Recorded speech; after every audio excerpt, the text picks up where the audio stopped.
중국 양회에서 홍콩 국가보안법을 제정할 예정입니다. 전인대에서 홍콩의 법을 대신해서 제정한다는 것은 홍콩 특별행정구를 중국의 일부로 보고 있으며 홍콩의 자치권을 부정하고 일국 양제를 거부한다라는 의미를 할 수 있습니다. 작년 홍콩의 대규모 민주화 시위를 기억하실 겁니다. 홍콩 국가보안법은 앞으로 대규모 시위를 강경하게 진압하고 또 통제할 것으로 보입니다. 미국도 강하게 나서고 있습니다. 미국 의회에서는 민주당과 공화당, 양당이 힘을 합쳐 홍콩 보안법을 실제로 시행하는 중국 공무원과 기관을 대상으로 미국 비자 발급을 중지하거나 미국 내 자산을 동결하고 또 미국인과의 거래를 금지하는 등 제재를 가한다는 내용의 중국 제재 법안을 발의할 것으로 알려졌습니다. 지금의 분위기로는 큰 무리 없이 통과될 것 같습니다. 그러나 그 법안의 효과는 상당히 시간이 오래 걸릴 것이고 당장 홍콩의 거리에 나오는 시민들의 안전은 위험해질 것으로 보입니다. 6월 4일 천안문 시위 기념일, 7월 1일 홍콩 주권 반환일에 계획된 대규모 시위가 벌써부터 걱정이 됩니다. 천안함 폭침 사건에 따른 대응으로 취해진 5.24 대북 제재 조치에 대해 통일부가 실효성이 없다라고 언급했는데요. 아무래도 문 대통령이 3주년 특별연설에서 독자적인 남북협력으로 새로운 돌파구를 마련하겠다라는 의지에 따른 것으로 보입니다. 그런데 당장 미국 국무부가 북한 비핵화 진정과 보조를 맞춰야 한다며 사실상 제동을 걸었는데요. 네, 국립외교원 김준형 원장과 이야기를 나눠보겠습니다. 안녕하세요, 원장님. 네, 안녕하십니까. 네, 그동안 출장도 못 가시고. 예, 네. 하반기까지 힘들지 않겠습니까? 아, 그러시군요. 그러면 이제 국내에서 굉장히 많은 일을 하고 계신 걸로 알고 있습니다. 아, 이제 시작입니다. 네. 자, 먼저 이 5.24 조치, 김현철 총리부 장관이 실효성이 없다. 그렇지만 뭐 폐기 검토는 아니다. 또 뭐 이렇게 선을 그었어요. 뭔가 사실상 폐기 뭐 이런 건가요? 저도 솔직히 말씀드려서 어떤 배경에 나온지는 모르고요. 그동안에 이제 5.24 조치에 대한 얘기가 끊임없이 있어 왔고 이 정부의 이제 성격상 5.24는 사실 지금 추진하는 방향하고는 다르죠. 네. 물론 이제 뭐 사과를 받아내야 하고 실제로 5.24 조치 금강산 천안함이나 금강산 이후에도 북한에서 비공식적으로 사과 의사 같은 것들을 물론 이제 천안함은 빼고요. 네네. 그런 것들이 있었기 때문에 그것이 전제 조건화하는 것에 대해서 이제 내부적으로 반대가 많았고, 근데 이제 사실상 이쪽에서도 폐지해야 된다는 쪽에서도 두 가지 의견이 있잖아요. 하나는 뭐냐면 이거를 선언적으로 확실하게 폐기를 선언하고 갈 건지, 아니면 지금 김현철 장관이 얘기한 것처럼 사실상이 지금 큰 역할을 못 하고 있으니 공연히 이거를 공식적으로 하다가 그거 부스럼할 필요가 없다. 네. 야당의 반대나 보수의 반대가 있을 거니까 막 그런 얘기가 나왔는데 아마 근데 제가 이 부분을 왜 어떤 배경에서 나왔는지에 대해서는 저는 정확하게 잘 모르고 있습니다. 원장님 모르시면 어떡해요? 아니 저 통일부 사정까지 뭐 다 알겠습니까? 그래도 국립외교원인데요. 국립외교원에서 연구하고 있고 교육하고 있습니다. 알겠습니다. 그러니까 이게 어떻게 보면은 그거랑 좀 맥이 맞으니까 지금 이야기가 나온 것 같아요. 문재인 대통령이 이제는 남북협력 쪽으로 그러니까 미국하고의 어떤 물꼬를 트는 거를 마냥 기대하고 있을 수는 없다라는 이제 취지의 말씀하셨잖아요. 예. 그러니까 맥락은 말씀하신 것은 맥락은 전체적으로 같고요. 사실상 2018년 4월 27일 남북 정상회담을 하기 직전에 제가 그때 이제 자문위원이었었는데 청와대에서 이제 그 남북 정상회담을 준비하면서 모두 말씀을 하셨을 때 이 말씀을 하셨어요. 분명히 남북 문제인데 문제는 핵 문제가 남북 문제 앞에 크게 장애물로 있으니 이것을 넘어가야 한다는 의미에서 북미한테 연결시키는 역할을 해준다. 그러나 결국은 남북이 가야 한다는 말씀을 하셨는데 이때까지는 어떤 의미에서 우리가 북미를 연결시켰는데 그게 지금 잘 안 맞지 않습니까? 네네. 그러니까 그 말씀을 안 될 경우에는 우회하는 방법도 있고 남북이 다시 이끌고 가야 된다는 말씀을 했다는 측면에서 막 그런 맥은 같다고 봅니다. 우회하는 방법이 어떤 게 있을까요? 우회하는 방법은 쉽지는 않죠. 왜냐하면 제재 국면이니까요. 그런데 몇 가지를 대통령께서 작년 말부터 올해 초까지 말씀하신 것들이 있죠. 개별 관광의 문제라든지 인도적 보건 협력이라든지 철도 연결이라든지 들이 있을 수가 있죠. 근데 궁금한 게 그거예요. 북한 측에서 대화할 의지가 있냐? 네, 그러니까 미국이 지금 뭐 어떻게 타결을 하고 북미 관계가 뭐 물꼬가 안 트여서 그러면 남북이 협력을 하는 방향으로 우회하고 가보자라고 얘기를 하는데 뭐 북한이 여기에 좀 응해를 줘야지 어떻게 해볼 거 아니에요. 맞습니다. 네. 북한은 사실상에 자기들이 2, 3년 동안에 투자했던 것들을 아무것도 받아내지 못했다고 생각하고 네네. 있고 영변을 내놨는데 그것도 우리 대통령을 믿고 내놨는데 이 영변을 가지고 미국을 설득하지 못했다는 네. 중재자의 자격이 없는 거 아니냐는 게 북한이 우리 문 대통령을 네, 판단하는 거지 않습니까? 그리고 북한은 작년 말까지 미국이 변하지 않는다면 자력갱생으로 가겠다고 지금 맞아요. 방향을 정해놓고요. 제가 아는 한 북한이 지금 꼼짝을 안 하고 있습니다. 어떤 시도에 대해서도 아무런 응대를 하지 않고 화만 내더라고요. 물론 그렇죠. 근데 하나만 살려놓고 네. 있습니다. 한 방법만 친서만 살려놓고 있습니다. 친서를 트럼프하고 우리 대통령한테 네네네. 보내는 그러나 친서를 보내면서도 관계는 좋지만 이 관계 좋은 걸로 문제를 해결할 수 없다고도 확실하게 얘기하고 있습니다. 그러니까 북한은 안 움직이는 거고 미국도 저러니까 결국 움직일 수 있는 것 우리밖에 없는데 네. 말씀하신 것처럼 우리가 뭘 내놔야지 음. 북한이 움직이고 미국도 움직일 거냐가 대통령이 가지고 있는 가장 큰 고민 중에 하나죠. 뭘 내놔야 될까요? 저는 지금 이렇게 말씀하신 것들이 북한을 움직이는 하나의 마중물이라고 생각을 합니다. 그러니까 개별 관광이나. 근데 북한 쪽에서 보면 그런 것들 다 미국을 설득시킬 수 있느냐를 먼저 보고 싶어 할 거예요. 그러니까 북한은 미국을 설득시키고 나한테 오라는 것이고 미국은 혼자 나가지 말라는 것이고 네. 그 사이에서 사실상 힘들죠. 힘들긴 공간이 거의 없는 게 아닌가라는 생각이 좀 들거든요. 그렇죠. 그럼에도 불구하고 그렇다고 손 놓고 있을 수는 없는 거지 않습니까? 근데 그 개별 여행, 개별 관광 말씀하셨는데 네. 지금 사실 아무데도 못 가고 있는 상황인데. 예, 그거는 이제 사실상 네. 뭐 상황 때문에 유효하지 네네. 않게 돼버렸습니다만 대신에 이제 보건 협력 있지 않습니까? 어떻게 그거는 좀 되어가고 있나요? 보건 협력은? 이게 이제 보건 협력이라고 우리가 생각했을 때 뭐 마스크 보내고 이런 것만 생각을 하는데요. 네네. 실제로는 이 두 가지 문제가 있습니다. 하나는 북한은 그냥 진단 시약만 줘서는 일단 북한이 자기들은 병이 없다고 얘기하고 있고 없다고 해줘야. 네, 근데 그렇죠. 실제로는 제가 아는 한에서는 자기들이 인정하지 않지만 방역 물품들을 여러 가지 민간이나 다른 경로를 통해서 요청하고 있습니다. 근데 북한이 이걸 정식으로 정부가 요청하면 자기들이 코로나 문제가 있다는 걸 인정하니까. 그러니까 못 하고 있는 것이고 또 하나는 이제 최근에 이제 평양 종합병원이 생겼지 네네. 않습니까? 거기에 대한 우리 이제 보건 협력을 얘기할 때 방역 물품이 아니라 거기에 컴퓨터가 들어가고 진단 시약이 들어가면 진단을 읽어내는 의료 기기들이 들어가게 네네, 되면 맞아요. 이게 또 제재죠.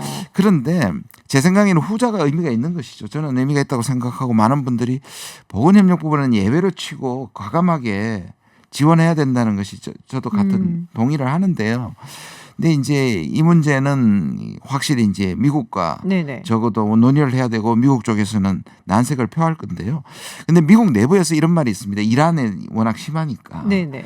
이란 제재 중이지만 이 분야는 예외적으로 하거나 또는 제재를 일시 중단해야 한다라는 얘기들이 나오고 있기 때문에 이게 국제사회에서 우리를 지지할 가능성이 많기 때문에 저는 시도해볼 만하다 이렇게 생각합니다. 그러니까 보건이라는 부분이 아무래도 이제 인조주의적인 것하고 연결이 되어 있고 또 제가 알기로는 이 평양 종합병원이 김정은 위원장의 어떤 약간 굉장히 탑 프라이어티라고 하죠. 예, 맞습니다. 예, 굉장히 수건 사업 비슷하게 아주 중요하게 여기고 있다라고 들었거든요. 네.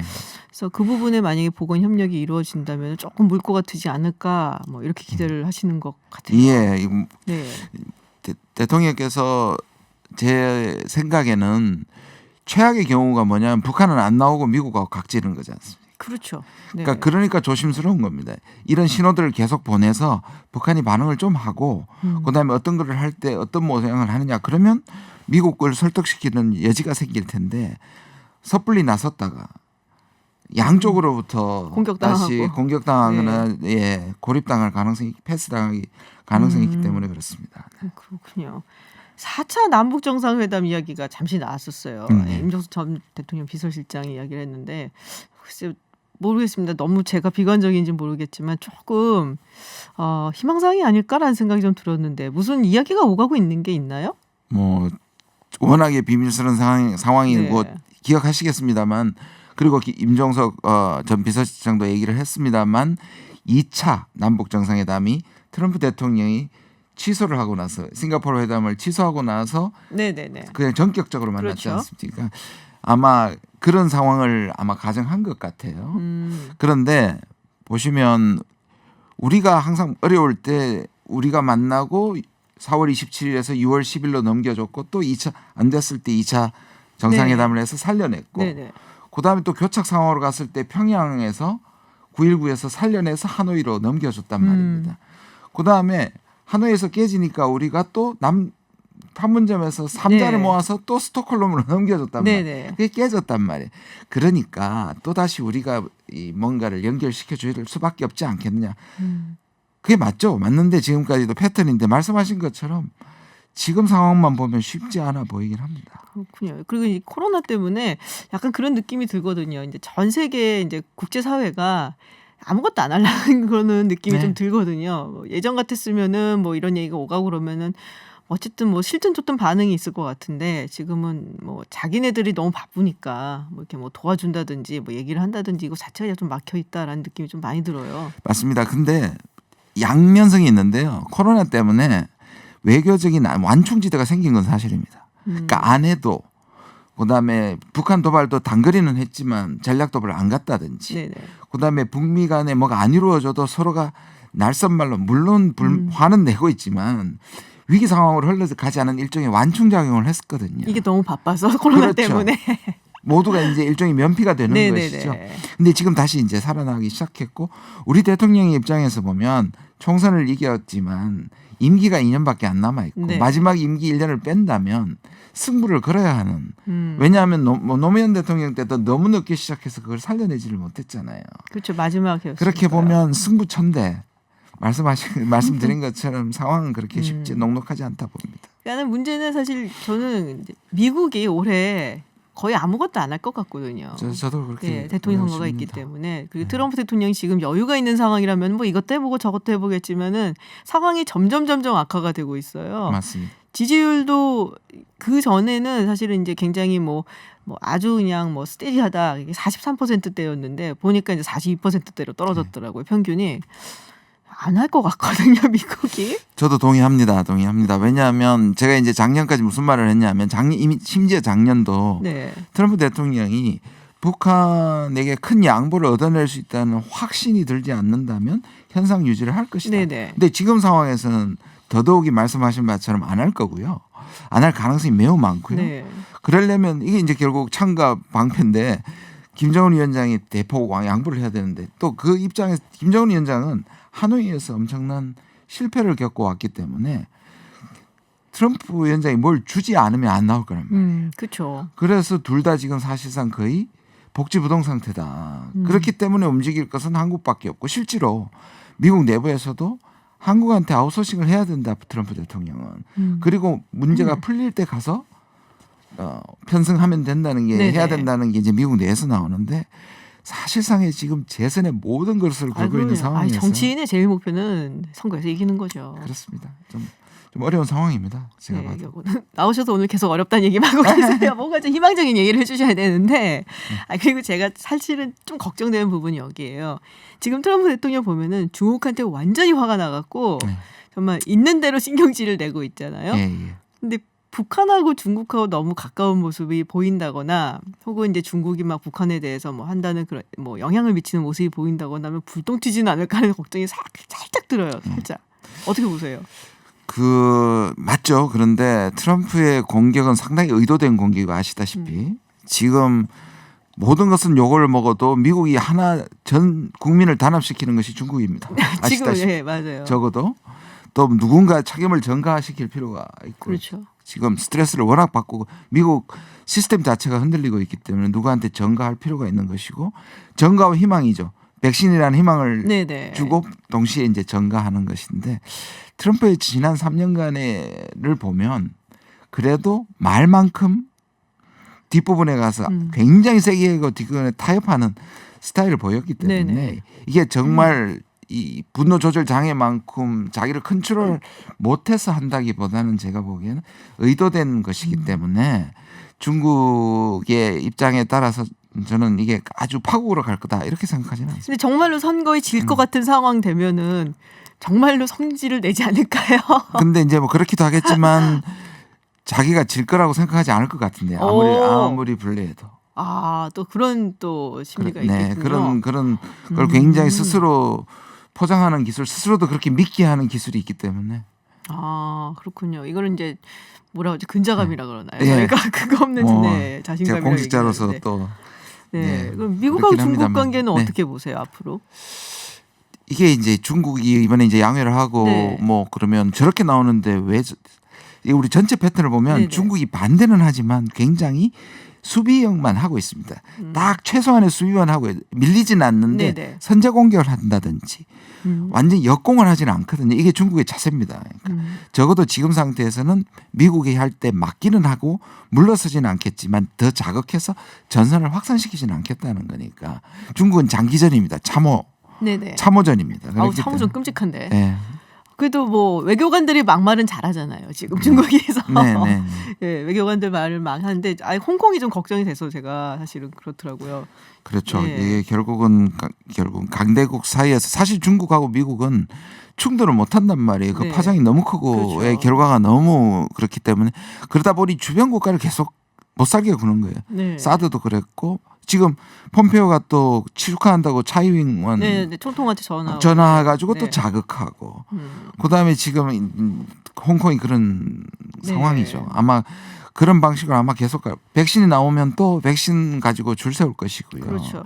그러니까 이런 것들이 주변 국가를 굉장히 스트레스가 맞아요. 스트레스 지수가 계속 높아지는 높아지는 역할을 하게 됩니다. 그리고 홍콩이 만약에 이번에 시위가 생긴다 그러면 사실 예전에 이제 작년 같은 경우에는 이제 외국에서 많이들 이야기를 했잖아요. 외신도 보도를 많이 하고 굉장히 집중적으로 언론을 통해서 뭐 견제를 했다고 해야 되나? 중국이 너무 나아가지 않도록. 이번에는 이 코로나 때문에 그게 쉽지가 않을 것 같아 보여서 좀 걱정되더라고요. 예, 저도 뭐 그 부분이 좀 또 어떤 의미에서 중국이 이미 이제 예봉을 네네. 홍콩의 그 시민운동의 예봉을 꺾었다고 생각하기 때문에 오히려 시민운동이 또 불붙기가 지난번보다 훨씬 힘들게 될 것이다 그렇게 생각합니다. 그렇군요. 예. 시진핑 주석 방한하나요? 이제 하반기에? 한다고 얘기했지 않습니까? 제가 보기에는 그렇게 한다고 한 얘기는 지금은 힘들다는 얘기의 역표현이라고 생각이 듭니다.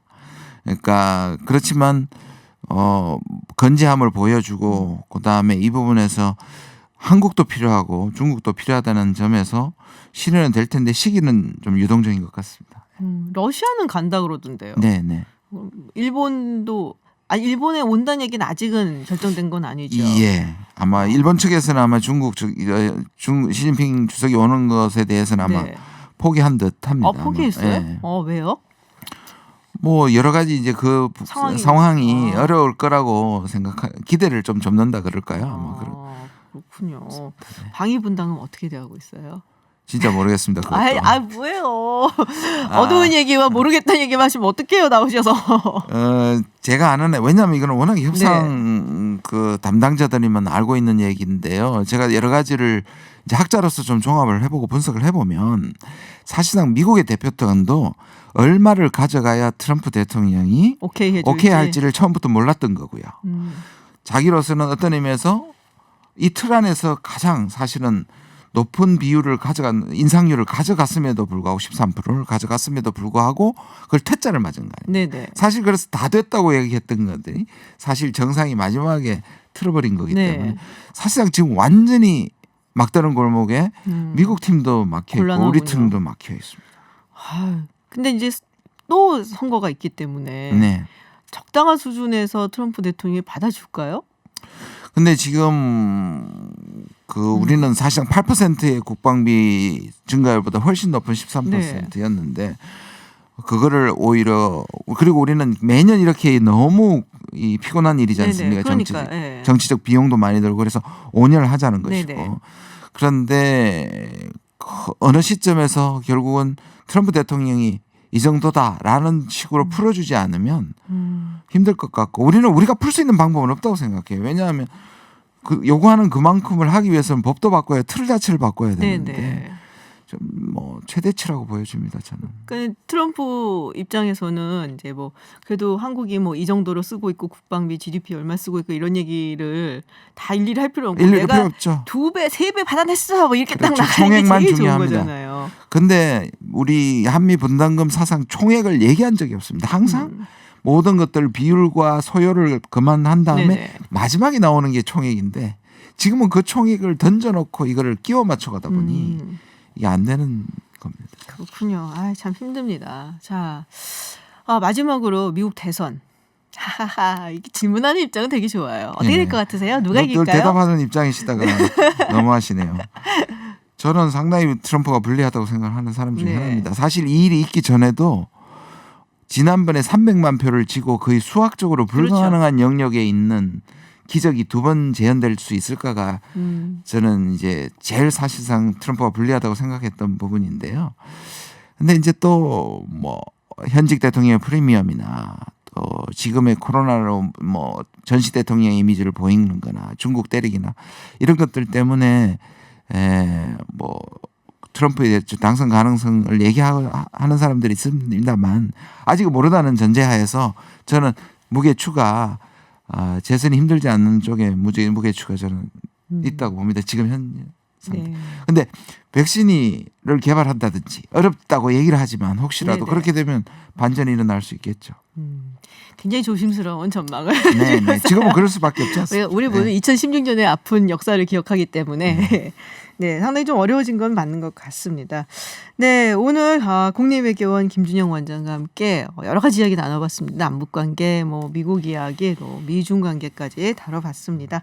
네, 원장님 오늘 말씀 고맙습니다. 네, 고맙습니다. 최근 여권 내에서 한명숙 전 총리의 불법 정치자금 수수 사건 당시에 검찰 수사에 문제점을 거론하면서 재조사를 촉구하고 나섰습니다. 오는 7월에 출범할 공수처 수사 대상에 해당될 수 있다는 얘기까지 나오면서 다시금 관심을 받고 있는데요. 네, 이런 논의에 불씨를 붙인 거 바로 탐사보도 전문 매체 뉴스타파의 고 한만호 비망록 단독 입수 보도 때문입니다. 네, 한만호 씨는 지난 2010년 한 전 총리 재판 당시에 한 전 총리에게 9억 원의 정치 자금을 건넸다는 검찰 진술을 법정에서 뒤집기도 했었죠. 네, 고 한만호 씨의 비망록을 입수해 보도한 뉴스타파 심인보 기자와 함께 이야기 나눠보겠습니다. 어서 오세요. 네, 안녕하세요. 네, 뭐 간략하게 설명을 조금 해주셔야 될 것 같아요. 이게 네. 좀 약간 시간이 지난 사건이라서 네, 기억이 네. 좀 안 나시는 분들도 계실 것 같은데, 네. 네, 이 고 한만호 씨 어떤 인물인지 먼저 조금만 설명해 주세요. 일단 이 한명숙 뇌물 사건은 두 개의 사건을 나뉘죠. 네네. 이제 1차 뇌물 사건, 2차 정치자금법 사건인데 이 한만호 씨는 2차 정치자금법 사건과 관계된 분이고요. 네네. 1차 사건이 이제 많은 분들이 기억하시는 그 의자에 뇌물 준 거 아니냐 네네. 했던 곽영욱 전 사장이 관련됐던 사건이고요. 그것과는 무관한 2차 사건의 핵심 증언자, 뇌물 공여자였던 사람인데요. 앞에서 말씀드린 1차 사건은 이제 1심, 2심 대법원 다 무죄가 나왔고요. 네네. 이 2차 사건 같은 경우에는 1심은 무죄가 나왔지만 2심에서 유죄, 2심에서. 대법원에서 이제 상고가 기각돼서 확정이 네. 된 그런 사건이죠. 한만호 씨 같은 경우는 대대로 이제 일산 쪽에 사시던 분이고요. 아버지가 일산에서 화훼 농업을 하셔서 돈을 좀 많이 버셨어요. 네네. 그래서 본인은 이제 그걸 받아서 건설업을 이제 조그맣게 했던 한 매출 50억 정도 되는 한신건영이라는 회사의 전 대표였습니다. 아, 그렇군요. 네. 자, 이 사안은 이제 어떻게 취재를 하게 되셨는지, 네. 그리고 무엇보다도 이 비망록 네. 어떻게 입수를 하게 되시는지 궁금한데 굉장히 많다면서요, 이게. 그렇습니다. 네. 저희가 작년에 네. 죄수와 검사라는 시리즈를 뉴스타파에서 네네. 했었어요. 이게 검사들과 죄수들 사이에 이제 어떤 거래가 오가고 그래서 검사들이 어떤 사건을 덮고 어떤 사건을 만들어내는지 뭐 이런 거에 관한 얘기였어요. 근데 그 사건을 보도하고 나서 한명숙 사건을 얘기하시는 분이 많았습니다. 왜냐하면 한명숙 사건도 주요 인물들이 다 죄수예요. 네네. 이를테면 뇌물을 줬다고 했던 사람도 처음부터 죄수의 신분이었고 다른 건으로 구속된 중간에 나왔던 여러 중요한 이제 증인들도 죄수였고 그래서 저희가 이제 그걸 보도하고 나서 한명숙 사건을 한번 다시 봐야겠다. 매우 의심스럽다라고 생각이 들어서 다시 보기 시작했고요. 이 비망록 같은 경우는 이제 취재하다 보니까 이런 게 있었구나라는 걸 저희가 이제 기사나 당시에도 기사가 네. 일부 있었거든요. 기사를 통해서 알게 돼서 열심히 찾아다니다 보니까 구해졌습니다. 어디서 구했는지 말씀 안 하시고 열심히 찾더니 구했다. 법원에서 나왔습니다. 법원에서 나왔다. 예, 그러니까 네. 이게 제가 알기로는 사실은 이제 증거로 채택이 돼서 들어갔다. 그렇습니다. 그래서 예, 법원에서 예. 구하신 거군요. 그렇습니다. 예. 이게가는 아까 제가 굉장히 많았다고 하는데 네. 그러니까 노트가 29건? 29건입니다. 예. 예. 1200페이지 정도. 어우, 다 읽으셨어요? 다 읽었습니다. 이야. 한 장도 안 빼놓고. 근데 이게 이를테면 이런 것들이에요. 혼자서 막 상정을 적어놓은 메모 혹은 편지를 쓰기 전에 써놓은 편지 초안. 네. 그러니까 이분이 글씨를 못 쓰는 분이 아닌데 네네. 필체가 이제 혼자 보기 위한 거니까 알아보기 되게 힘들더라고요. 읽는 과정이 굉장히 힘들었습니다. 굉장히 힘들었다는 걸 강조하고 계시네. 언제부터 예. 작성이 된 거예요? 그러면? 여기 이제 한만호 씨가 이제 자기 사건, 네. 자기가 이제 건설회사 대표였으니까 자기 사건으로 구속됐을 때가 2008년 6월이거든요. 네네. 그러니까 이때는 이제 그냥 평범한 죄수였죠. 흔한 죄수였는데 이때부터 이제 기록을 시작한 것 같아요. 그런데 분량상으로 보면 2008년 6월에 구속돼서 2010년 4월부터 이제 한명수 사건에 연루가 되면서 굉장히 특별한 죄수가 되는데 한명수 사건에 연루되기 전에 작성한 분량은 상대적으로 좀 적고요. 네. 그 뒤에 이제 작성한 것들이 상당히 많습니다. 그렇군요. 그러니까 본격적으로 연루가 되면서 굉장히 많은 내용을 예. 작성을 해놨다라는 그렇습니다. 말씀이신데 예. 자, 일단은 이제 본인이 9억 원의 돈을 건네줬다. 한명수 예. 전 총리에게 이 말을 검찰이 진술을 했잖아요. 네. 나중에 뭐 법정에서 예. 뒤집긴 합니다만은 네, 그 왜 그렇게 했는지 그리고 나중에 왜 뒤집었는지 이런 부분들 나와 있을 것 같아요. 예, 그 부분이 이제 제일 중요한 내용인데요. 네. 일단은 이제 본인이 그 장부에서 뭔가 비는 부분이 있는 거예요. 9억 원 정도의 자금이 네. 비는 거예요. 근데 이제 그 사실을 당시 이제 한만호 씨의 한신건영이 부도가 나고 나서 이 회사를 정상화하기 위해서 들어온 인물이 있었습니다. 남모 씨라고. 회사의 직책은 감사였는데 이 남모 씨가 이제 회사를 정상화하게 들어와서 이렇게 돈을 이제 받을 돈은 받고 뭐 이런 정리 네네. 과정이 필요하잖아요. 그 과정에서 아마 9억이 빈다는 것을 알게 된 것 같아요. 그래서 아마 이 내용이 검찰에 흘러 들어가고 이제 한만호 씨와 한명수 총리는 관계가 있으니까 네. 같은 지역구에 있고 그래서 이제 그 수사가 시작이 됐고요. 한만호 씨는 이제 9억이 비는 상황에서 검찰이 요구하는 진술이 이러하고 검찰이 그렇게 진술을 해주면 빼앗긴 너의 사업체도 되찾을 수 있게 해주고 혹은 가석방을 해주고 나가서 사업을 재기할 때도 도움을 주겠다. 회유. 예, 이런 회유를 받았다고 주장을 한 거죠. 예. 그래서 예. 네. 근데 이제 또 번복한 법정에, 이유. 예, 번복한 예. 이유는 이런 얘기예요. 그러니까 한만호 씨가 한명수 총리가 당시 이제 서울시장 선거에 나온 걸 알고 있었고요. 서울시장 선거 2달 앞두고 이제 수사가 시작됐으니까요. 네. 검사한테 이런 얘기를 했다고 해요. 이 사건을 수사는 지금 하지만 발표는 이제 서울시장 선거 뒤에 하실 거죠. 그러니까 검사 걱정 말라. 지금 이제 내용만 파악해 놓은 정도고 발표는 당연히 선거 뒤에 하게 된다라고 얘기를 했는데 실제로는 한만호 씨가 처음 진술하고 일주일 뒤에 동아일보의 기사가 쫙 나와요. 한만호 씨의 진술 내용이. 네네. 그러면서 이제 언론에서 엄청난 기사들이 쏟아져 나오기 시작하니까 한만호 씨가 굉장히 양심의 가책을 받게 되죠. 그리고 나서 이제 선거가 있었는데 당시 선거 기억나실지 모르겠지만 처음에 이제 지지율 조사에서는 거의 20% 차이가 났어요. 이 한명숙 후보와 오세훈 후보 사이. 기억나죠. 예. 새벽에 일어나는데 이렇게 정말 0.3%였나요? 0.6% 포인트 차이가 6%였나요? 졌거든요. 네. 그러니까 이제 한만호 씨 입장에서는 야 선거가 굉장히 박빙으로 졌는데 그 전에 자기의 진술 내용이 막 기사화됐잖아요. 네. 그럼 나 때문에 이제 한명숙 총리가 떨어진 거 아. 아니냐 이런 양심의 가책을 받게 된 거죠. 그 과정을 거치면서 이 사람이 진술 번복을 결심을 하고 12월에 이제 공판이 있었는데 12월까지 기다렸다가 재판에 나와서 이제 양심 선언을 하게 되는 거죠. 그 내용이 이 비망록에 적혀 있나요? 그렇습니다. 그 과정들이 다 적혀 있는 것입니다. 그렇군요. 근데 이게 이제 법원에 사실은 이제 증거로 채택이 됐단 말이에요. 네. 근데 그런 부분은 그러면 이제 네. 어떻게 되는 건가요? 법원에서 이거 검토를 했는데도 했습니다. 불구하고 예. 유죄를 줬다. 그러니까 이런 거죠. 이제 검찰에서 저희 보도가 나가고 나서 그런 반론을 냈어요. 네.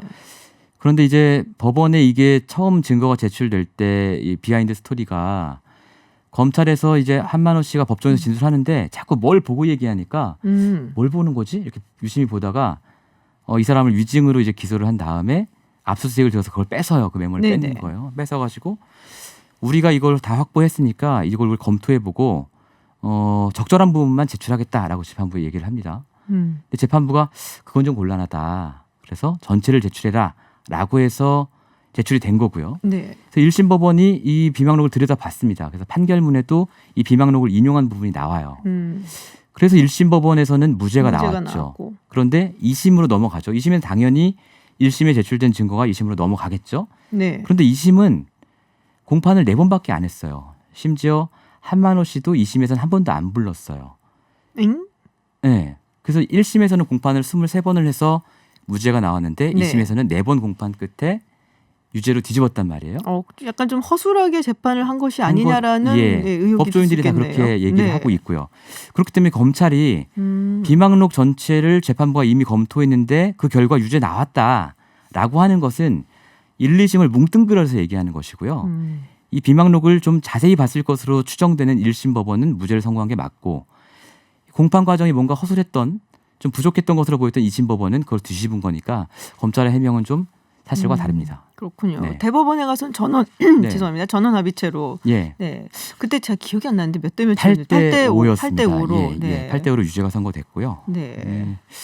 8분은 9억 전체가 유죄다라고 봤고 5분은 9억 중에 3억은 유죄, 6억은 네. 무죄다라고 봤습니다. 그래서 9억 전체가 유죄가 돼서 한 총리가 징역 2년에 추징금 8억 8천만 원 이렇게 받은 거죠. 근데 이 3억이 그러니까는 그 중에서 1억이 예. 그 수표를 이제 그렇습니다. 한명수 예. 전 총리의 동생이 예. 썼다라는 예, 부분이 맞습니다. 있었던 예. 거잖아요. 예, 예, 예. 그 부분이 이제 이런 거죠. 한만호가 한명숙 총리의 비서한테 빌려준 수표인데 네. 그 수표 1억 가운데 이제 한명숙 총리의 동생이 이사 날짜인데 적금 해약 날이 좀 남아서 돈이 좀 공궁하다 이러니까 이 비서가 1억 중에 5천만 원을 빌려줬다라는 게 이제 변호인 측의 주장이었고요. 네네. 검찰은 이걸 한 총리가 가지고 있다가 동생한테 줬다라는 주장인데 이 돈도 사실은 한 달 뒤에 갚긴 갚았어요. 그 한 총리 동생 적금 만기가 됐을 네네. 때, 다 갚은 돈이긴 합니다. 예. 그렇군요. 그러면은 이제 뭐 아마도 2심에서의 재판에 이제 네. 좀 문제가 있지 않았냐라는 네. 얘기를 할 그런 수밖에 말씀들 없는. 사실 많이 하십니다. 그렇군요. 법조인들도. 예. 지금 이제 보니까 통합당 측에서는 이제 재심 쪽으로 가야 된다라는 네. 말을 하고 있고 또 민주당 측에서는 네. 재조사를 해야 된다라는 예. 이야기가 나오고 있거든요. 자, 재심으로 가면은 어떻게 네. 되는 거고 재조사로 가는 건 어떤 거? 왜 그렇게 다른 얘기를 하는 건지. 그게 재심이라는 것은요 법적으로 네. 굉장히 까다로운 요건이 있다고 합니다. 뭐 제가 법조인은 아니지만 그래서 이제 재심 지금 나온 이 한만호의 비망록 정도를 가지고 과연 재심 청구할 요건이 되겠는가? 이제 청구해서 이 받아들여지는 것은 둘째 치더라도 네. 청구할 수 있는 요건도 좀 되게 어려운 거 아닌가 이런 의견들이 사실 있고요. 왜냐하면 이 증거가 새롭게 나온 증거가 아니기 때문에요. 말씀하신 네네. 것처럼. 다만 이제 검찰의 수사 과정에서 다른 불법들 저희가 이제 준비하고 있는 다른 내용들이 있는데요. 아, 그래요? 예. 여기서 좀 얘기를 해주시고.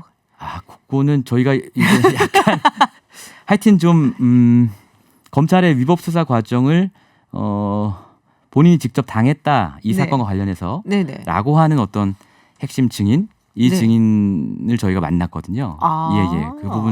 그 부분까지 나오면 재심 청구 요건은 될 수도 있겠다라는 네. 생각을 전 개인적으로 갖고 있고 될지 안 될지 모르지만 네네네. 이제 재조사는 아무래도 이제 재심 청구가 그만큼 법적으로 까다로우니까 일단 재조사를 해보자 뭐 이런 얘기겠죠. 예. 아, 그렇군요. 예. 뭔가를 또 지금 하고 계시다니까는. 네, 다음 주 월요일 날 저희가 보도할 예정입니다. 예. 다음 주 월요일 네. 조금만 금요일인데 주말인데. 그러니까 그 정도 말씀, 네. 뭔가 지금 한만호 씨와 검찰의 주장이 엇갈리고 있는데 네네. 어떻게 보면 그 둘을 다 본 제3자의 어떤 증언이랄까요? 뭐 이런 정도로 죄송합니다. 이 정도로 알겠습니다. 말씀드리겠습니다. 아니 뭐 예. 뉴스타파도 좀 도와드리고 싶고 예. 하니까 네, 그 예. 정도만. 네, 네. 네. 그렇군요. 알겠습니다. 자, 지금 뭐 네. 그때 당시 뭐 한 전 총리 수사했던 검찰 그리고 예. 재판을 했었던 이제 또 법관들 네. 뭐 하고 계세요? 굉장히 근데 이게 네. 수사팀이 컸어요. 네네네. 검사들이 굉장히 많아요. 그렇겠죠. 예, 큰 굉장히 사건인데. 많고 사실 뭐 책임 있는 검사가 어디부터냐 검찰총장부터 중앙지검장 뭐 다 3차장 특수부장 다 해야 되냐 그런 범위가 사실은 좀 문제이긴 합니다. 그래서 저희가 가장 직접적으로 연관되어 있는 분들 이분들한테는 입장을 물어봤고요. 그 내용도 저희가 이제 월요일에 월요일 날 보도를 나가게 하신다고. 됩니다. 예. 여기에 오늘 뉴스타파 월요일판 지금 그 선전하러 나오신 거죠? 솔직히 말하세요. 아 죄송합니다. 저희가 네. 보도 다 끝나고 불러주셨으면 네. 모든 걸 다 말씀을 드릴 아닙니다. 텐데. 또 나오시려고요 그러면은? 그런 한 번 더 나오시는 걸로 알겠습니다. 네. 아 그렇군요. 알겠습니다. 그리고 네. 그러면은 그분들은 이제 뭐 어디까지 우리가 뭐 연료가 되었기 때문에 예. 다 얘기를 하기는 조금 예, 힘든. 뭐 다 잘 계세요. 뭐 잘 계세요? 예, 네. 그 이심 판사야 뭐 다 알려졌으니까 네네. 정영식 판사 네네. 이분이 이제 이재용 삼성 부회장의 2심 재판관이었죠. 그때 풀어준 분이었고 네네. 이분도 뭐 당연히 지금 법원에 아직 잘 계시고요. 검사분 중에는 뭐 당시에 부장검사였던 분이 이제 김기동 검사 이분은 이제 부산지검장까지 하셔서 퇴임하셨고요. 네네. 그리고 뭐 이제 지금 세월호 특수단장하는 임관혁 검사 뭐 이런 음. 분들이 당시에 그 특수부에 계셨습니다. 예. 그렇군요. 판사님들은 네, 잘 계시고요. 다 잘 계십니다. 다 잘 계시고요. 그렇군요. 잘 계신다고 합니다. 예. 네. 그 증인으로 나섰던 분들은 네. 교수들은 어떻게 잘 지내고 있나요? 아 그분들 오늘도 네. 저희가 이제 보도가 나가니까 네네네. 추가적으로 이제 내가 그 사람 안다 이런 제보를 받고 해서 만나고 오고 했는데 네네. 잘 지내고 있는 것으로 보여요. 그 중에 한 분은 이제 연락이 안 되고 마약 사범 연락이 안 되고 네네. 사기범이었던 분은 지금도 이제 SNS 같은 거 보면 막 대형 오토바이 같은 거 이렇게 동호회 활동도 하고 계신 것 같고. 아 그래요? 예. 아, 잘 지내시는 것 같습니다. 알겠습니다. 예. 자 뉴스타파 보도가 또 월요일 날 또 흥미진진하게 나온다고 하니까요. 저도 한번 읽어보도록 하겠고요. 네, 보도가 나온 다음에 여기 와서 한 번 더 풀어주시기로 약속을 하셨기 시간 좀 때문에. 봐서. 네. 아 뭐예요? 시간을 봐서라뇨. 네, 그러면 네. 그때를 또 기대하도록 하겠습니다. 예. 네, 오늘 말씀 고맙습니다. 감사합니다. 네, 지금까지 고 한만호 씨 비망록을 입수해 보도한 시민보 뉴스타파 기자와 이야기 나눴습니다. 네, IT 속으로 김덕진 한국인사이트 연구소 부소장님과 함께합니다. 어서 오세요. 네, 안녕하세요. 김덕진입니다. 네, 오늘 어떤 얘기 갖고 오셨어요? 네, 오늘은요. 실시간 차트가 우리나라 음원 사이트들에서 요즘 없어지고 있어서 그 얘기를 좀 해보려고 합니다. 이 실시간 차트가 사실 그동안 음원 사재기 논란 때문에 굉장히 문제가 많이 됐던 부분이잖아요. 네, 일단은 이 실시간 차트 뭐 많이는 들어보셨겠지만 네네. 원리부터 좀 간단하게 설명드릴게요. 이게 왜 계속 이슈가 됐냐? 실시간 차트라는 게 이제 기존에 있었던 일간 차트랑 주간 차트랑 다르게 일단 기준이 1시간에 한 번이에요, 거의. 1시간에 한 네, 번이요? 그러니까 1시간의 이용량을 기반으로 네. 순위가 바뀝니다. 오, 진짜 실시간이네. 네, 그렇게 되니까는 또 그것보다 더해서 5분 차트라는 것도 있어요. 그러니까 5분마다. 한 번씩. 네, 그러니까 우와. 거의 약간 포털 사이트의 실시간 검색어 네네. 느낌이라고 보시면 돼요. 아. 그러다 보니까 이제 우리가 실시간 검색어에서 항상 그런 이슈 있잖아요. 뭐 어느 시간에 몇 분에 다 같이 검색을 하면 뭔가 맞아요, 검색어가 맞아요. 올라가는 예. 비슷한 원리라고 생각하시면 돼요. 그래서 이 실시간 차트 역시도 이 기존에 있던 차트가 두 가지가 이제 없어진다는 건데요. 첫 번째는 아까 말씀드렸던 이제 시간당으로 집계되는 실시간 차트가 없어지고, 그리고 또 두 번째로는 그 실시간 차트 옆에 보면 보통 차트의 순위 등락이라는 게 있잖아요. 그러니까 네네. 뭐 지금 3위만큼 올라갔다, 갑자기 10위만큼 올라갔다. 그 등락 표시도 이제 나머지에서 없애겠다라는 얘기를 일단 우리나라 국내에서 이제 지금은 가장 큰 사이트라고 할 수 있는 제일 사용자가 많은 멜론이 네네. 이제 상반기 그렇게 없애겠다라고 지금 밝힌 상황입니다. 그렇군요. 근데 지금 네. 잠깐 보니까는 우리 부소장님 파마하신 것 같아요. 갑자기 눈에 띄어가지고. 아, 오늘 열심히 네. 걸어왔더니 좀 머리에 열이 났는지 평상시보다 좀 펌이 더 된 것 같긴 했습니다. 네. 그렇군요. 그러면은 사실은 이제 저는 앱으로 보거든요. 네네네. 그러면은 거기에 뭐가 올라가게 되는 거예요? 그게 없어지면? 그러니까 보통 이제 그 실시간 차트에 네. 이제 올라가려고 하는 이유가 박사님 같은 분들 때문이죠. 아, 저 같은 사람이요? 왜냐면 저는 그냥 보기만 하고 거기가 안 들어요. 메인에서 이렇게 네. 보통 재생 한번 버튼 누르면 1위부터 100위까지가 실시간으로 이제 플레이가 되잖아요. 아니라니까 저는 제 취향이 아주 확고한 사람이에요. 아, 그래요? 네. 아, 확고하셔서 검색을 하셔서 들으시나요? 아니 그냥 이렇게 보면 가장 네. 먼저 뜨니까 이런 게 음. 떴네. 그리고 이제 제가 저장해 놓은 음악으로 아, 하죠. 그러시군요. 네. 어쨌든 그러면 박사님을 제외하고 어쨌든 뭐 많은 분들이 이제 거기서 듣다 보니까 반대로 거기에만 올라가면 네. 아, 이제 내가 최소한은 어느 정도의 수익이 보장된다. 이게 이제 이슈였잖아요. 네네. 그래서 이번부터는 어떻게 할 거라고 이제 얘기를 했냐면 일단 실시간 차트는 없어요. 근데 일간 차트는 있습니다. 그러니까 하루에 취합하는 건 있어요. 그런데 네네. 그거를 맨 위에 있는 게 1위의 개념이 아니라 그냥 맨 위에 있는 곡이란 개념으로 바꾸겠다는 거예요. 그럼 그걸 어떻게 하느냐? 똑같이 지금도 1위부터 100위 플레이를 누르면 네. 플레이 순서가 기본적으로 1위부터 1, 2, 3, 4, 5, 6, 7, 100위까지 그렇죠. 나오잖아요. 그렇게 되면은 자연스럽게 예를 들어서 제가 틀어서 한 30분만 들으면 1위부터 10위까지만 계속 반복해서 듣게 되잖아요. 네. 근데 그게 아니라 플레이도 셔플, 그러니까 임의 방식으로 플레이를 하겠다라는 거예요. 아, 그러니까 차트가 무작위로. 차트가 있지만 버튼 한 번으로 전체 재생을 누르면 그게 1위부터 순서대로 나오는 게 아니라 1위부터 100위권 안에 있는 곡 중에서 임의로 나오게 되니까 네네. 이런 1위부터 10위까지 순서가 딱 들어가면 계속 그게 고정되거나 계속 거기서 독점되는 음원들이 이제 수익을 얻는 이런 거 이제 막겠다라는, 그리고 또 한 가지는 좀 다양한 음악을 사용자들에게 들려주겠다라는 어떤 변화라고 볼 수 있을 것 같고요.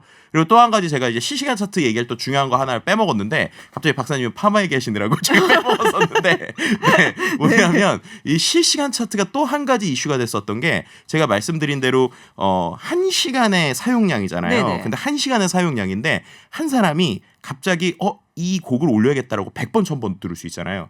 그렇게 되면은 그 1시간 동안에 예를 들어서 물리적으로 1시간에 3분이면은 3분 곱하기 20하면 한 사람이 1시간에 20번도 들을 수 있잖아요. 네. 그렇게 듣더라도 지금까지는 그게 다 누적으로 카운팅이 됐는데 아, 그랬어요? 예, 지금부터는 그렇게 듣더라도 한 사람이 1시간에 한 번 듣는 것만 카운팅을 하겠다로 이제 또 바뀌는 거예요.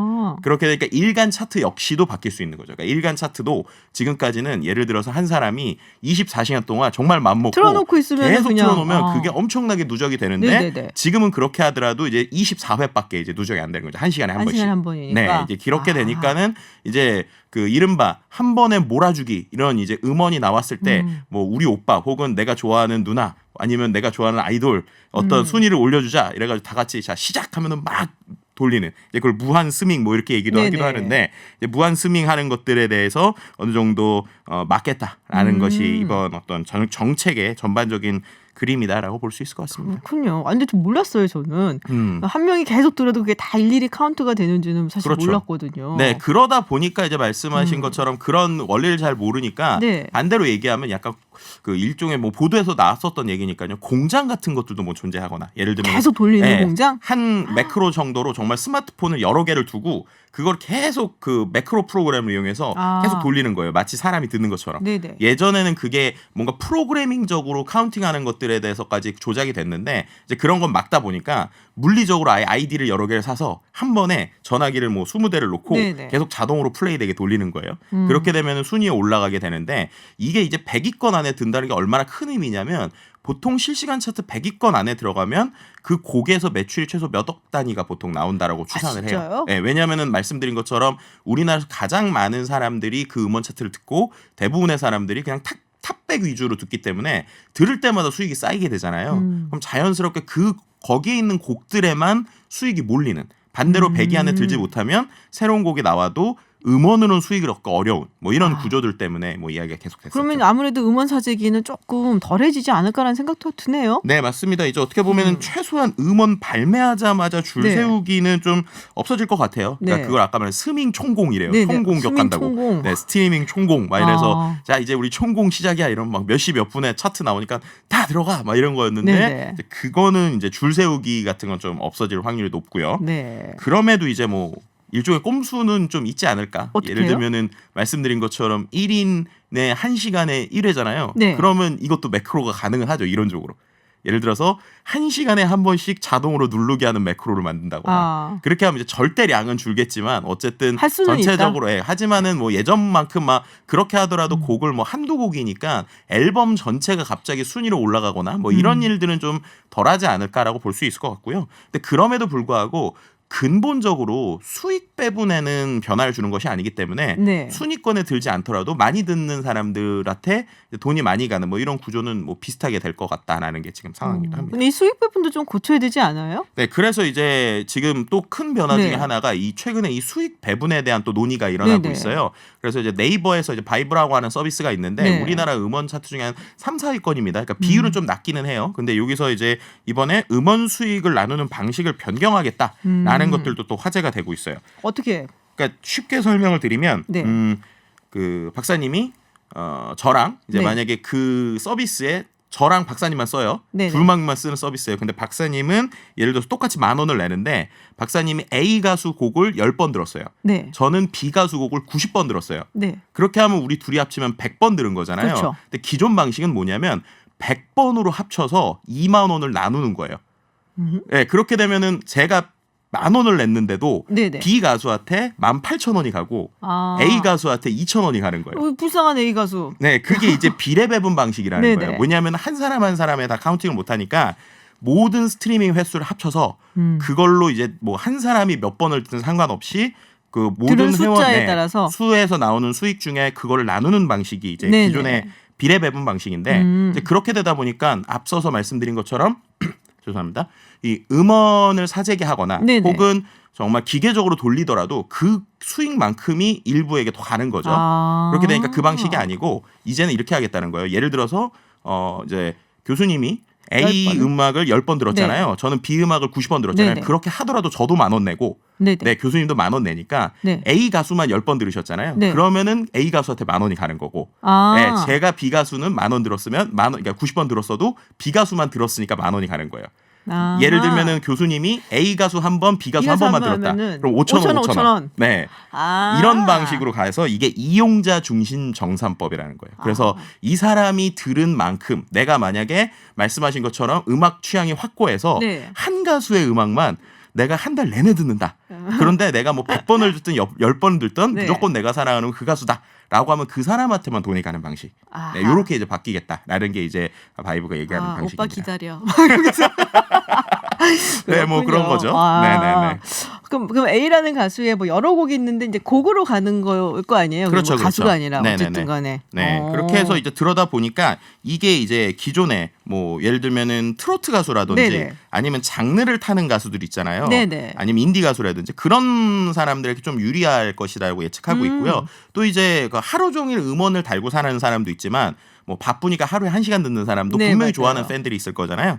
그 사람들의 음원 수익도 좀 갈 것이다. 아. 그래서 오히려 이제 뭐 아이돌이나 이제 방송에 많이 나와서 전반적인 대중의 팬덤을 갖고 있는 사람한테는 뭐 반대로 불리할 수 있다. 뭐 이런 여러 가지 지금 이야기가 나오고 있는 상황이긴 합니다. 아유, 우리 트로트 가수분들도 좀 많이 버신다고 하긴 하는데 어쨌든 간에. 근데 이게 이제 우리 음원 시장에 또 큰 변화가 있을 것이다라는 네. 얘기가 있어요. 스포티파이. 맞습니다. 그러니까 네. 지금 왜 이렇게 계속 논란이 되고 얘기가 됐던 것들이 바뀌지 않았는데 갑자기 바뀌고 막 수익 구조까지 바꾸면서 전반적인 변화를 주려고 하는가? 여기에는 이제 역시 근원적인 이제 해외에서 가장 강한 이렇게 보면 전 세계에서 가장 음원 시장에서 1위로 하고 있는 스포티파이가 이제 곧 우리나라에 들어올 것으로 예상되기 때문에 네. 이런 변화가 있다라는 분석들이 많아요. 저도 이제 좀 그렇게 생각하는 편인데 스포티파이가 이제 우리나라에 이미 아직 우리나라에 정식으로 들어온 게 아닌데도 네. 스포티파이를 좋아하시는 분들이 이 인터넷 우회 접속, 그 VPN이라고 네, 그러죠. 네, 네. 예, 그걸 써서도 이제 들으시는 분들이 있어요. 아. 이제 그만큼이나 있고 이제 여기에 이제 스포티파이의 코리아의 어떤 그 내용들이 이제 일부 코워킹 오피스에 이제 등록이 됐다. 뭐 이런 네. 얘기도 좀 나오고 있는 상황이거든요. 그러다 보니까는 이제 기존에 있던 음원 시장에서 이제 긴장할 수밖에 없는 이런 구조다라고 볼 수 있을 것 같습니다. 옛날에 아이튠즈 얘기도 상당히 많이 했었거든요. 네. 근데 스포티파이 그러면은 이제 좀 소비자 입장에서는 사실 되게 좋은 거 아니에요? 선택지가 많아서? 네, 아무래도 이제 소비자 네. 입장에서는 당연히 즐겁죠. 네. 그러니까 스포티파이가 가지는 장점들이 지금 이거에 좀 비슷한 건데 스포티파이가 뭘로 유명해졌냐면 추천 기능으로 유명해졌어요. 추천 기능. 네, 그러니까는 차트가 아니라 나만의 인생곡 뭐 이런 것들을 찾아주는. 그러니까 빅데이터 취향대로 분석, 찾아주는. 데이터 분석을 기반으로 해가지고 내가 몰랐던 곡들이나 숨겨져 있는 곡들을 잘 찾아준다. 이런 걸로 이제 좀 화제가 됐단 말이에요. 아하. 이제 그러다 보니까 최근에 어떤 음원 차트들도 뭔가 내가 획일적인 곡을 듣는 게 아니라 말씀하신 네네. 것처럼 나만의 곡을 듣는 이런 취향들이 있어요. 맞아요. 그리고 더 많은 음원 이제 사들이 경쟁을 하면 자연스럽게 소비자 입장에서는 혜택들이 오겠죠. 이제 그러다 보니까는 어떻게 보면 소비자 입장에서는 반갑다라고도 볼 수 있을 것 같고요. 또 한 가지 짚고 넘어가야 될 게 소비자뿐만 아니라 음악을 만드는 유통사나 그리고 우리들이 좋아하는 오빠나 아니면은 가수들 그분들에게 음원이 이 기회에 좀 더 수익이 돌아가게 될 수 있지 않을까라는 기대도 하고 있어요. 네, 이게 무슨 말이냐면 실제 우리가 이거를 좀 잘 모르시는 분들이 많은데 스트리밍 서비스의 네네. 음원 수익 배분 비율이 우리나라의 비율을 보면 가수나 연주자에게 상당히 적게 갑니다. 네, 그러니까 이게 항상 예전부터 문제가 됐었던 건데요. 뭐 2018년, 17년 통계긴 한데 발음음원 협동조합이라는 데서 이제 실제로 분석을 했어요. 네. 그래서 우리가 만약에 한 곡을 들었다라고 하면은 스트리밍 업체가 일단 40%를 가져갑니다. 오. 그럼 남은 60%가 있죠. 네. 60% 중에 제작사가 44%. 어머나. 네, 그리고 작사, 작곡, 편곡자가 편집, 예. 10%. 그리고 아. 가수랑 연주자가 6%를 가져요. 그밖에 안 돼요? 네, 그러다 보니까는 이제 음원으로 수익을 내기가 참 어려운 뭐 이런 거죠. 근데 이제 해외 같은 경우에는 아티스트에게 지급하는 게 뭐 네네. 최대 70%까지 있는 서비스들도 있어요. 네네. 그러다 보니까 자연스럽게 이런 것들을 알게 되면 이런 음원 구조도 유통도 바뀌지 않을까라는 기대감도 좀 같이 갖고 있는 상황이기도 합니다. 그렇군요. 알겠습니다. 네, 음원 시장이 어떻게 달라지는지에 대해서 네, 김덕진 한국인사이트 연구소 부소장과 함께 이야기 나눠봤습니다. 네, 오늘 말씀 고맙습니다. 네, 감사합니다. 네, 방금 전에 들어온 소식입니다. 고 최희석 경비원 가해자로 지목된 입주민이 구속됐습니다. 법원은 증거인멸 우려와 도망 우려가 있다며 구속영장을 발부했다고 합니다. 어지럽고 아픈 한 주였습니다. 쏟아지는 뉴스에 진실 공방, 정치적 계산과 공세, 그리고 허탈함. 그 가운데 우리가 놓치고 있는 그분들, 진실의 중심에 서 계시지만 끝내 그 중심에서 쏙 빼놓은 그분들. 제가 나이를 먹었나 봅니다. 분명히 할머니의 모습인 당신들인데 딸처럼 보입니다. 그래서 마음이 더 아픕니다. 편찮으시다는 이용수 할머니 얼른 쾌차하시길 빌며 또 다른 할머니들도 건강하시길 빌며 노래 띄워드립니다. 김호중, 고재근, 이찬원, 정동원 씨가 부르는 희망가입니다. 지금까지 김주희였습니다.